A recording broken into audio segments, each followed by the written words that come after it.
Dhe e tërë perceptimi sot që ndodh në besimtarët është që tani unë besova dhe ati do bëj gjithçka në jetën time. Ai do më ndryshoj zemrën. Ai do më pastroj, do më bëj çdo gjë, ai do më bëj, vërtet. Por neve çan ata kon. Ati do veprojë rezultat që unë e ti bëjmë diçka. Në qoftë se thotë do të rrëfeni mëkatet tuaja, atë do ta bënte ati? Pastaj thot, ati është i drejtë dhe i mirë thot dhe do të pastroj nga çdo paudhësi. Para gjunit 1:9. Paudhësia është shkelja e ligjit të tij të vazhdueshëm. Mëkati, që është shkelja e ligjit.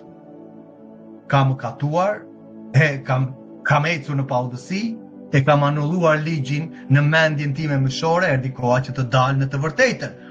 Ky është pendimi i parë që një besimtar duhet të bëjë sot. Një pastor duhet të bëj sot. Një apostull, një ungjilltar që quhen marrin titujt vet.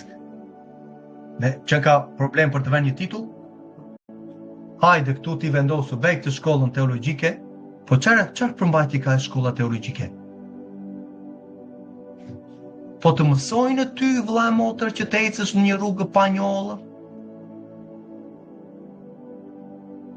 Të mësojnë me filozofitë e greko-romane të Platosë që në atë kohë, dhe ta vënë emrin e Mesias në atë mes, që të duket e mirë. Se çdo gjë që është jashtë ligjit të Atit është filozofi, është mashtrim. Janë fryma demonike që kanë hyrë, mendja mishore.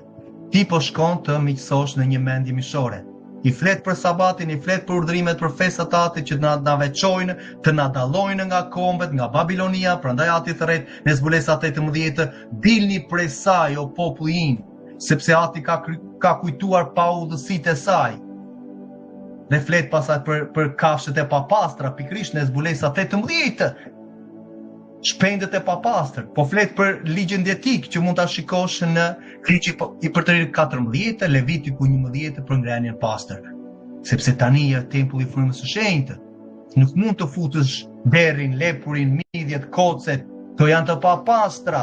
Do të bëjnë demnëra të parë sepse kanë nivele të larta hekuri apo toksinash brenda që nuk janë të mira për trupin e njeriut. Pikërisht Ati dëshiron që ti dhe unë të pastër, të mbajmë trupin ton në jetë që të përmbushim qëllimin që të avancojmë mbretëria.